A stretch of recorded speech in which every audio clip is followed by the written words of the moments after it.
Ufa, rapaziada, pode respirar, torcedor do Vasco. O Vasco voltou a vencer no Campeonato Brasileiro e uma vitória suada, sofrida com a cara desse atual time do Vasco. Mas também que o técnico Rafael Paiva procurou. Ele quis dar essa emoção ao torcedor até o último segundo. Essa é a única explicação hoje para as substituições, para as escolhas do técnico Rafael Paiva.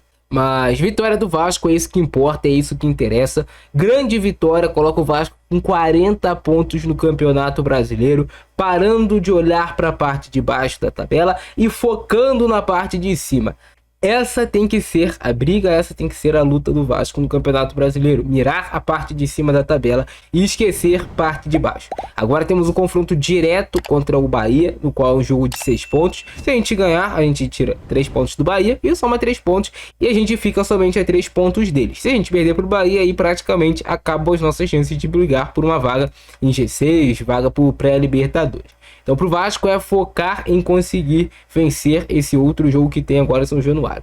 E foi uma vitória sofrida, suada na marra com a cara desse atual time do Vasco. Que pode não ser o melhor tecnicamente, mas que é um time que luta e que briga. Essa briga a gente não viu muito no primeiro tempo. Eu até fiquei chateado porque eu não acho aceitável o Vasco iniciar uma partida dentro de São Januário e não conseguir pressionar o Cuiabá, que é o penúltimo colocado do Campeonato Brasileiro.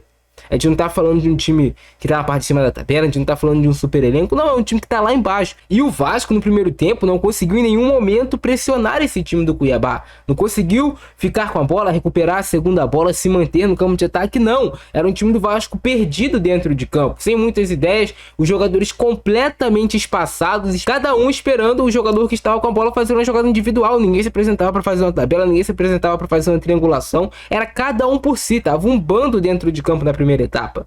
E tava a cara que se o Vasco não melhorasse para o segundo tempo, poderia e corria grandes riscos de perder aquela partida para o Cuiabá. Só que o time do Cuiabá também é uma equipe ruim, é uma equipe que não está lá embaixo à toa, é uma equipe que tem muita dificuldade de criar situações de gol. E o Vasco no primeiro tempo sobreviveu para jogar no segundo. Um time que começa com o Leandrinho, com o Lucas Piton no banco de reservas, Emerson Rodrigues e o restante aquela estrutura de equipe. E muita gente julga o fato do Felipe Coutinho não ter participado tanto no primeiro tempo, mas é difícil de você participar. Cara, o Felipe Coutinho faz um passe e a jogada não tem segmento. Coutinho recebe a bola completamente isolado, ilhado no meio de 2, 3 jogadores do Cuiabá. Ao menos que ele fosse o Messi no auge, aí sim, porra, ele ia conseguir jogar. Dessa forma, não existe futebol. E o Rafael Paiva observou isso. Tanto que no segundo tempo, ele vendo que o primeiro tempo foi tão apático, tão ruim, e a torcida já começou a cantar que era obrigação ganhar em São Januário. O técnico Rafael Paiva, no segundo tempo, faz o quê? Ele coloca o Lucas Piton, que provavelmente foi poupado, né? Porque acabou saindo ali, tava com sintomas de gripe no jogo contra o Atlético Mineiro. Então ele foi poupado, segurou no banco de reservas e o Piton entrou muito bem no jogo. Fez um grande segundo tempo o Lucas Piton, voltando a atuar em alto nível com a camisa do Vasco, defensivo e ofensivamente falando. Ele fez um bom jogo hoje e o Vasco voltou completamente diferente. Animicamente, o Vasco correu mais no início do segundo tempo, o time se posicionou melhor, conseguiu marcar pressão do time do Cuiabá, recuperou a segunda bola e conseguiu juntar mais os jogadores para triangular em campo. O time do Vasco ficou mais junto, mais compacto, tentando jogar mais. E é o simples, é o básico. Se você pegar no papel o time do Vasco e o time do Cuiabá, o time do Vasco é melhor do que o time do Cuiabá. Então o Vasco tem que colocar a bola no chão e jogar, tá dentro de casa, dentro de São Januário. E aí sim o Vasco inicia o segundo tempo como era para ter iniciado o primeiro. E sai o gol. Não é fazer nada de muito mirabolante, é o básico. O básico. E o gol sai no bate-rebate, cobrança de escanteio. A bola fica meio que perdida dentro da área. E o Hugo Moura aparece mais uma vez para marcar e salvar o time do Vasco, como já havia sido na virada lá contra o Atlético Paranaense. E agora o Hugo Moura aparece e dá pontos importantes para esse time do Vasco. Depois que o Vasco faz o gol, uns 5, 6 minutos depois, o Vasco continua ainda pressionando, continua tentando manter a posse de bola no campo de ataque. O Piton entra bem, o Leandrinho estava bem também jogando como ponta. O Coutinho entra na partida, é simples. Jogadores próximos, jogadores tentando praticar futebol, bola no chão, o Felipe Coutinho vai jogar. Não existe mistério para fazer o Coutinho jogar. Só que aí o Vasco, depois que faz o gol, até pressiona um pouquinho depois, só que o tempo vai passando. E o que faz? O Vasco começa a recuar. O Vasco tem vício em recuar.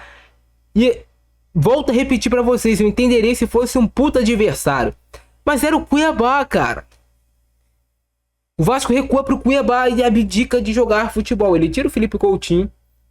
O Jean David já tinha entrado no primeiro tempo, depois que o Paulo Henrique tinha sentido, né? O problema tava se sentindo mal, entrou o Jean David. Ele deixa o Jean David. Ele coloca o Maxime na ponta. Coloca o Jair no meio de campo, ao lado do Hugo Moura e do Matheus Carvalho. O Matheus Carvalho fica jogando como um terceiro volante, quase um camisa 10, que vai recuando cada vez mais. E o time do Vasco para de jogar futebol. Ninguém bota a bola no chão, porra. Não tem mais um meia, não tem mais jogador de qualidade, não tem mais muita velocidade também para puxada de contra-ataque. E o time vai morrendo dentro de campo, vai chamando o Cuiabá. Até que o Rafael Paiva espera chegar aos 40 minutos de jogo do segundo tempo, o time sofrendo para ele colocar o Payet. E aí quando entra o Payet, porra, o Payet coloca a bola no chão, faz a jogada de efeito, faz o passe, prende bola no campo de ataque. E o Vasco deixa um pouco de sofrer e fica com a posse de bola. Não tem mistério. E o Payet entra em campo, claro, depois também de muita covardia, né, cara? Na transmissão. O tempo todo, pessoas tentando jogar a torcida contra o Payet. Não, e inventando mentiras. O Payet não conversa com tal jogador do elenco, ele fica isolado na dele. Cara, que mentirada é essa? Quanta mentira. O Payet entra bem no jogo e cala a boca dessas pessoas que tentam criar a todo custo clima ruim dentro do Vasco. A todo custo é tentado criar esse clima de que o Payet tá querendo sair, de que o Vasco tá querendo dispensar o Payet, quando nada disso existe. Quando acabar o contrato do Payet, vai ser sentado e vai ser discutido se ele fica ou não, porque ele já é um jogador que tem 37 e vai fazer 38 anos no ano que vem. Como aconteceria em qualquer outro clube. Pô, tu vai encerrar tua carreira, tu vai querer jogar mais um ano, como é que é? Então tentam criar uma crise onde não existe. E o Payet é um jogador de um talento absurdo. Você percebe o Payet, mesmo com 37 anos de idade, o Payet tem muito talento. Mas muito talento mesmo. Se o Payet tivesse aqui no futebol brasileiro com 29, 30 anos de idade, não existiria discussão entre Payet, por exemplo, e Arrascaeta. Não existiria discussão. Não existiria discussão. O Payet entrou muito bem no jogo. Tomara que ele continue jogando bem. E o Vasco consegue segurar a vitória, mesmo passando com aquela bola no final, pelo amor de Deus, né, cara? Mas o Vasco conseguiu a vitória. Muito importante pra gente. Pra dar sequência no Campeonato Brasileiro. Levantar a cabeça, isso é Vasco da Gama. Cabeça em pé, jogar futebol, bola no chão, DNA de Vasco. Bola no chão. Talento. Busca incessante ao gol. Isso é Vasco da Gama. Olhar para a parte de cima da tabela, parar de olhar para a parte de baixo. O Vasco nunca foi historicamente um time que ficou brigando para não cair. Nesses últimos anos, sim, com certeza. Mas historicamente o Vasco, até o ano de 2008, não tinha caído nenhuma vez para a Série B. Então o Vasco precisa resgatar esse DNA. Que essa camisa sempre foi pesada, sempre teve peso.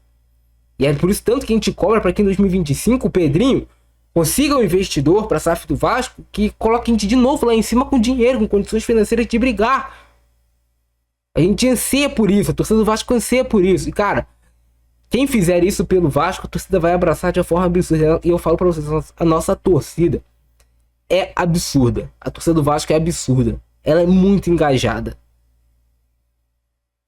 Quando o time estiver dando certo, meu amigo, vai ser difícil de segurar o Vasco. Pode ter certeza disso. Vamos ver então como é que foi a vitória do Gigante da Colina em cima do Cuiabá. Primeiro tempo morto, né, meu amigo? Primeiro tempo complicado de se assistir. Aquele famoso jogo de dar calo no olho no primeiro tempo. Bola batida, rebatida, chutão daqui, chutão dali. Tava feio demais de assistir. Tava muito complicado de ver esse primeiro tempo de Vasco versus Cuiabá, meu amigo. Essa bola aí do Pita tava impedido. Se ele faz o gol, estaria em impedimento. Mas hoje o Vasco conseguiu... A dupla de zaga do Vasco foi bem na partida. Não teve nenhuma falha. Conseguiram ganhar a maioria dos duelos do Pita. A dupla de zaga hoje do Vasco, tanto o João Vitor quanto o Léo, fizeram um jogo muito honesto. Eles não têm obrigação de criar situação de gol. Então... mesmo no primeiro tempo fizeram um jogo bem seguro. Aí foi quando o Paulo Henrique acabou saindo, sendo substituído, né? Acabou se sentindo mal o Paulo Henrique. E aí é melhor realmente sair de campo você não tá 100%, não pode dar 100% de você. Mesmo assim, ele descola esse ótimo passe, porque ele sai de campo, volta e coloca essa bola pro Verratti, que quase sai o gol. Se o Verratti é um pouquinho mais rápido, teria feito o gol nesse lance. Mas o Verratti domina a bola, demora para ajeitar, para finalizar, e aí o zagueiro do Cuiabá consegue recuperar. Mas que bolão do Paulo Henrique, né, meu amigo? E se o Verratti consegue finalizar, eu acho que seria gol, né? O chute tinha direção, viria forte. Muito provavelmente essa bola aí seria gol. Entre o Jean David, o Léo... Cara, impressionante. O Léo, ele pode não fazer um jogo ruim, mas ele tem uma dificuldade também de fazer gols. Eu vou te contar. Quando parece que vai sair aquele gol da redenção do Léo, ele consegue perder uns gols também absurdos, meu amigo. O Léo, quando ele tem chance de gol, ele é inimigo do gol. Essa bola pro Verratti, cara, eu acho que era pra ele tentar dar de cabeça encobrindo o goleiro, né? E aí é um lance até... Esse lance surgiu de uma forma estranha. O Vitor deu um chutão. O joelho dele pega ali na bunda do jogador do Cuiabá, do Lucas Fernandes. O Verratti tenta dominar de peito, sai todo errado o domínio dele também. Eita lance, hein? Pelo amor de Deus, o Lucas Fernandes sentindo depois. Essa bola do Sobral, perigosa, mas o Léo Jardim estava na jogada. Essa bola vai no gol, o Léo Jardim pegaria. Tentativa de chute do Sobral. O Léo acabou fechando bem um ângulo e a bola foi pra fora. Cara, quem me irritou muito no primeiro tempo foi o Matheus Carvalho. No segundo tempo ele até melhorou, jogou melhor assim como o time todo, mas no primeiro tempo ele não estava encontrando a marcação de ninguém. Os caras estavam jogando o tempo todo nas costas dele. E falar sobre esse rapaz daqui é assim, é impressionante. Ele tirou o Hugo Moura e o Verratti do jogo contra o Bahia. Só esses pequenos erros de arbitragem que ninguém se liga e ninguém vê. Ele deu um cartão amarelo pro Verratti, um lance que não aconteceu nada. Uma disputa normal de bola. O Verratti, em momento algum, deu cotovelada no jogador do Cuiabá, Marlon. E o lance do Hugo Moura, um lance que, cara, eu não vi nem falta. Ele marcou falta e deu o cartão amarelo pro Hugo Moura, tirando dos jogadores importantíssimos do Vasco para esse duelo contra o Bahia. Mas não acontece nada com a arbitragem. Ele tem um livre arbítrio para poder errar todo jogo do Vasco. Todo jogo que esse cidadão apita do Vasco não é uma arbitragem impecável, longe disso. É ruim, meu amigo. Estressa o torcedor. Essa bola do Lucas Piton foi muito perigosa. O goleiro saiu e o Pumita quase fez o gol no rebote. Esse lance aqui do Puma, né? Se o goleiro... Ó, o goleiro tá vindo em cima dele. Se em vez dele chutar, ele tem um pouquinho mais de calma. Claro, se é fora, tá vendo que o goleiro tá fora do gol. Se ele limpa o goleiro e bate de esquerda, cara, seria gol, porra. Se ele tem um pouquinho mais de calma, o goleiro tá vindo. Se ele dá só um cortezinho que limpa, por o goleiro passar notado já era. E a bola explode no goleiro do Cuiabá. Porra, o pai conversando com todo mundo no banco de reservas. Não, pai, ele não fala com ninguém. Mas pelo amor de Deus, mano. Vai ver se eu tô na esquina. Mais uma tentativa de cruzamento do Piton. Mas vocês veem, o Vasco no segundo tempo, o posicionamento do time é diferente. O time já se posicionando no campo de ataque, já tem mais opções. Já é o Vasco encurralando o Cuiabá. E é isso que tem que acontecer. O Vasco é o gigante, tá jogando em casa. E aí o gol do Vasco. Reclamaram de toque ali no braço, mas não seria pênalti. A bola sobrou pro Hugo Moura. Deus colocou a bola no pé do Hugo Moura. Falou, faz, meu filho, faz e ajuda. O Vasco tira toda a tristeza dessa torcida que sofre tanto. Faz o gol, Hugo Moura. Vamos, Vasco. E aí ele não perdoou, né? De esquerda, a bola procurou. Sobrou, se apresentou, pediu pra ser chutado. E o Hugo Moura falou, vem cá que eu te chuto pro gol. Toma. Busca no fundo das redes, Walter. Vasco neles. Vitória com Coutinho em campo. Vamos, Vasco. Essa bola aí do Puma. Cara, poderia ter aproveitado melhor, né? Olha esse lance aqui de falta no Verratti que o juiz não deu, né? Pelo amor de Deus. Nossa torcida é linda demais, rapaziada. Não, levanta. Claro, tem que levantar, né? Ridículo. Chute aí do Pita. A bola vai por cima do gol, sem perigo. Aquela bicuda na bola, seja o que Deus quiser, ó. Tá de frente pro gol, marcação já pressionando. Mas, cara, o Vasco tem vício em recuar. O Vasco gosta dessa adrenalina. O Vasco gosta desse chute aí, o Léo Jardim faz a defesa, mas a bola é pra fora. Mas como seria escanteio, ele preferiu dar ali a bola pro Puma fazer o corte depois. Mas a defesa do Léo Jardim, o chute do Lucas Fernandes. O Vasco dá muito espaço nessa cabeça de área ainda, cara. Tem que tirar esse espaço. O Vasco tem que gostar mais de ficar com a posse de bola. Não pode ser sofrimento todo jogo, cara. Não pode ser, porque tem muito jogo que o Vasco consegue ganhar. Mas também tem jogo que o Vasco leva gol no final. E aí não dá certo, meu amigo. Não dá certo.